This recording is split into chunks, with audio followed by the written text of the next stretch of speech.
The story begins with a man who quit his job and moved to live by a rare lake called Béziers. He wanted to spend the rest of his life there. Following the advice of local villagers, he bought a small wooden house near the lake for 8,000 yuan. The place wasn't big, but he was completely alone. Behind the house stood snowy mountains, and before leaving, the villagers gave him a hunting gun, warning him that it wasn't safe to live alone. But Teddy didn't care. After everyone left, he shouted with joy. Now this place was almost his private world. He could do whatever he wanted without fear of being watched. Finally, he could start living the life of his dreams, free of fear. He lay on the snow for a while, enjoying the peace, and then returned to the wooden house. He told himself this was where he would spend the rest of his days. The house was a bit old, but for one man, it was enough. He fell asleep on his bed and woke up at midnight. The temperature outside had dropped very low, and his food box was frozen shut. No matter how hard he tried, he couldn't open it. In the end, he had to eat 2 packets of tomato sauce for dinner. The cold made him thirsty. When he checked his water pot, it was empty. So he brought in a chunk of ice from outside and left it to melt. The sweet, cold water refreshed him, and then he crawled into his sleeping bag. But he had never lived in weather below -40 degrees. Like a beginner, he almost froze during the night. Suddenly, he remembered the stove. He quickly threw some wood inside, and slowly the room became warm again. The next morning, Teddy stood for a long time by the lake. For the first time in over 30 years, he truly felt peace, far away from the noise of the city. He carried his belongings inside, did a little repair work, removed the old curtains, and placed the books he had brought on the shelf. In no time, the house started to look different. That night, snow began to fall outside. The next day, Teddy woke up naturally without any alarm. He made himself some barbecue to fill his stomach and drank a cup of wine. Then he picked up his hunting rifle and wandered around his backyard. For the first time, he felt that life was no longer under control. And strangely, that very feeling made him feel completely free. That night, while lying in bed, Teddy heard a strange sound outside. He quietly went out and discovered that it was the ice on the lake cracking. He lay down on the ground, listening carefully, and enjoyed the beautiful music nature had created. The next morning, Teddy took out his tools and cut a hole in the ice so he could bathe in warm water. But that wasn't enough for him. He threw himself completely into the freezing water, experiencing the thrill of both ice and fire together. Just then, a bear appeared right in front of him. His heart almost stopped, but luckily the bear didn't notice him. It turned away and slowly walked toward his wooden house. Panicked, Teddy rushed back and hid in a side room. From the window, he quietly watched the bear's movements. After a while, the bear walked out of the house. Teddy pulled back from the window, guessing that the bear must have eaten its fill and was now leaving. When he finally stepped outside, he was shocked. The bear had gone, but it had destroyed almost all his food. Only a small basket with a little leftover food was spared. That night, Teddy ate what was left, but he now had almost nothing. The next day, he had no choice but to go hunting in the mountains behind his house. Soon, he spotted a deer, but Teddy had never fired a gun before. He aimed for a long time, but in the end, he missed, and the deer ran away. Teddy chased after it but wasn't watching his step. He accidentally fell into a trap. Thankfully, his boots were strong enough to protect him. His foot was badly hit but not seriously injured. The next morning, Teddy put on his boots and decided to cross to the other side of the lake. His plan was to reach the small village he had seen earlier and buy some supplies. After walking for hours, he finally arrived there. He managed to buy what he needed, but because it was already late, he had to spend the night in the village. While resting, he asked the villagers about the strange trap he had stepped into earlier in the forest. The villagers told him that many years ago, a murderer had once hidden in those woods, and it was possible that the trap was left behind by him. But that was more than 10 years ago. Teddy listened carefully, and later that night, while lying in bed, he kept thinking deeply. He realized something important. There is no place in the world where only animals live. Even in the most remote places, dangerous men could still be hiding. When he woke up the next morning, the weather had completely changed. Before he left, the villagers warned him. From their experience, there could be a heavy snowstorm within the next 2 days. Just as they had predicted, that very night, the storm arrived with full force. Snow came down heavily and a strong wind howled across the land. Teddy locked himself inside his wooden cabin. The cold was so unbearable that he had to sleep right next to the stove to stay warm. But the next morning, when he tried to add more firewood, he discovered that the pile inside the room was already gone. He had no choice but to go outside in search of more wood. The blizzard was so fierce that even his eyes began to freeze. He could barely see, so he had to feel his way with his hands as he stumbled forward. For a long time, he walked blindly through the storm, trying to find his way back. But the more he searched, the more lost he became. Exhausted and desperate, he raised his head toward the sky and screamed as loudly as he could. But there was no answer, only the endless roar of the snowstorm replying to his cries. Slowly, his strength faded, his body gave up, and he collapsed unconscious in the snow. Sometime later, the storm eased a little. At that moment, a dark figure appeared out of nowhere, came close to him, and lifted his body. The figure carried Teddy back toward his wooden house. When Teddy opened his eyes, he was lying near his stove. The fire was burning bright, and a stack of wood had been placed beside it. On the table, a bucket of steaming hot water released clouds of vapor into the room. Teddy sat up and looked around, but there was no one to be found. The mysterious person had vanished without leaving a trace. From that moment, Teddy's mind was restless. He felt a strong desire to meet the stranger who had saved his life. The following day, he stepped outside with his gun and began practicing his shooting near the house, hoping that the sound of the gunfire might attract attention. It didn't take long before an unusual man appeared nearby. The man walked closer and said coldly, "You're only wasting bullets." Teddy replied honestly that he was new to shooting. The man then said he could teach him how to shoot properly, but only on one condition. Teddy would have to give him some bullets in exchange. Teddy agreed immediately. Under the man's guidance, he quickly learned how to aim and shoot with accuracy. Once the lesson was over, Teddy kept his promise and handed over the bullets. But just as he was about to ask the man something more, the stranger's voice turned sharp. He warned Teddy never to speak of him to anyone. Then, without another word, he turned and walked away, disappearing into the wilderness without looking back. That night, Teddy lay awake in bed, unable to sleep. His thoughts kept circling. How could that man survive for more than 10 years in such a brutal and deadly environment? Who was he really? The questions haunted Teddy's mind until dawn.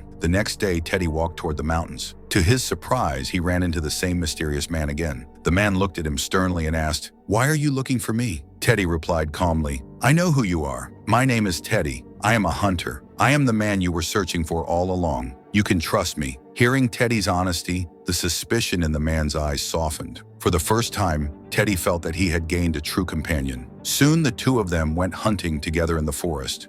When they spotted a deer, the man raised his rifle with steady hands. With just one bullet, he brought the animal down. Together, they dragged the deer back to Teddy's cabin by the lake. That evening, they lit a fire outside and began roasting the meat. Teddy offered the man a glass of wine. After so many years without it, the man seemed almost uneasy as he took a sip. Then he asked, "Why did you come to such a remote place?" Teddy answered honestly, "I was tired of the darkness of my old life. I wanted to leave everything behind and start over here." The man shook his head slowly and told him, "This land is not made for men to live. It swallows them whole." Soon after, he stood up and left. The next day, Teddy could not find him anywhere. Days passed until one afternoon, while Teddy was chopping firewood near his door, a helicopter thundered overhead. It flew across the mountains, and Teddy instantly realized they were searching for that man. Without thinking, he sprinted toward the forest, calling out loudly as he ran. His voice echoed until finally he heard a reply. He found the man, panting and anxious, and asked, "Are you hurt?" But the man, calm as ever, shook his head. "No, these are just wealthy hunters. They came here to kill bears." He pointed to a trail of blood on the snow and said, "There is a wounded bear nearby. Come, I'll take you to it. If we are lucky, we will have meat for the night." As they climbed toward the peak of the mountain, the sky darkened quickly. The man frowned and said, "A storm is coming. We must turn back at once." They tried, but the snow came down too fast, the wind too fierce. The storm swallowed them. Blinded and freezing, they stumbled forward. Just when hope was slipping away, the man found a cave hidden under a thick sheet of ice. Together, they broke through and crawled inside. Once inside, the man blocked the entrance with snow to shield them from the blizzard. But Teddy's entire body shook violently. He was on the edge of collapsing. "Don't sleep," the man warned him sharply. "If you sleep now, you will never wake up." To keep him awake, the man, for the first time, shared his past. He spoke of something that had happened 12 years ago. One day he had met his former officer from the army. They hadn't seen each other in years, so at first there was joy in conversation. But soon the officer began to boast. He bragged about his grand house, his expensive cars, his beautiful wife, and how clever his children were, studying at one of the best schools. The man sat there in silence, his own life flashing before him. His own family was broken. He was drowning in debt. Love and warmth were fading from his home. Jealousy turned to rage. His hands shook with anger. Finally, in blind fury, he grabbed a knife from the table and, before he knew it, he had taken the officer's life. Afterward, he fled into the mountains, carrying the weight of his crime. He had been hiding there ever since, surviving for 12 long years. When Teddy heard the story, he simply said, "You saved my life. Who you were before doesn't matter now." The man slowly lifted his head and looked directly at Teddy. Outside, the storm passed, and the snow finally eased. The two of them emerged safely from the cave. The man then led Teddy to his own hidden shelter. As Teddy stepped inside, his eyes fell on the walls, covered with marks carved year after year. Each mark was a record of time past. "In 3 more years," the man said quietly, "15 years will be complete. After that, I will return to my family." He pulled out some old photographs of his children and showed them to Teddy. "Do you have children?" he asked. Teddy shook his head. "No, I grew tired of the chains of this world. That is why I left everything behind and came here searching for freedom." The man's eyes studied him, and for the first time, Teddy wondered deeply, what is the real difference between running away in search of freedom and running away in search of hiding? After that, Teddy learned how to live without fear. Sometimes he would visit the man, and the two of them would sit by the water for hours, fishing, talking, and sharing their silence. One evening, Teddy lit a red flare. It was his birthday, and he wanted to celebrate in his own small way. He had no idea that the bright flare would be seen across the lake by the villagers. The man who had lived hidden for years panicked at the sudden danger. He slipped out and hid behind the wooden house. When Teddy heard the door shut, he realized something was wrong. Quickly, he hid the wine glass on the table and tucked away the man's bedding. Soon, the villagers walked in, but they found nothing unusual. Still, they had recognized the signal in the sky. One of them warned Teddy, spring was coming, and once the snow began to melt, unknown dangers would arrive with it. "You shouldn't stay here alone," the villager said, but Teddy shook his head firmly. "I am not going anywhere. I will live here." The villagers didn't argue further. After a while, they left. Teddy didn't dare call the man back inside, but the man had already overheard everything. Before leaving, he said quietly, "This place has been a cage for me for 12 years. I don't want it to become a cage for you, too." Days passed. The weather grew warmer, and the man stopped appearing. Worried, Teddy went looking for him and reached his shelter. There he found the once strong survivor now weakened by illness. The man didn't admit anything. He only smiled faintly and said, "If I don't recover this time, lay my body to rest in the lake." Teddy quickly cut him off. "Don't say such things. You still haven't seen your family again? You can't leave like this." But the man's condition worsened each day. Teddy begged him to come to the clinic with him, but he refused. He only repeated one sentence, "This place is not meant for you." The next morning, however, his mind seemed to change. He asked Teddy to go into town to bring back some medicine. He also handed him a letter. "Post this for me," he said. Teddy agreed without hesitation. Just as he was about to leave, the man called out behind him. Teddy turned back and said his name out loud. "Alex." For the first time, they called each other by their names, and in that simple moment, it felt like two lost souls had finally been recognized. The snow was melting now, so Teddy rowed across the lake in a boat, traveled through the village, and made his way toward the city. Days later, he reached the clinic, got the medicine, and then went to the post office. Since Teddy couldn't read well, he asked the clerk what the letter said. The words stunned him. "You have passed the test. Half the journey is complete. Be strong. Keep moving forward. Do not be afraid. Now you are free." The letter wasn't for anyone else. It was for Teddy. Alex had never planned to send it. It was his way of letting Teddy go. Terrified, Teddy rushed back without stopping, traveling all night. But when he reached the lake, it was too late. Alex was gone forever. Within days, the lake's ice had completely melted. Teddy placed Alex's body in a small boat, rowed to the center of the lake, and sat there for a long time in silence. Finally, he fulfilled Alex's last wish and surrendered him to the water. Back at the cabin, Teddy shaved off his old heavy beard. He packed away the belongings, cleaned the wooden house one last time, and made a decision. He would leave this place, not out of fear, but with courage. He would return to the world he had once escaped, carrying the strength Alex had given him. And so, the story ends here. If you like this story, don't forget to like the video and subscribe to the channel. Stay tuned for more such heart-touching tales. See you in the next one.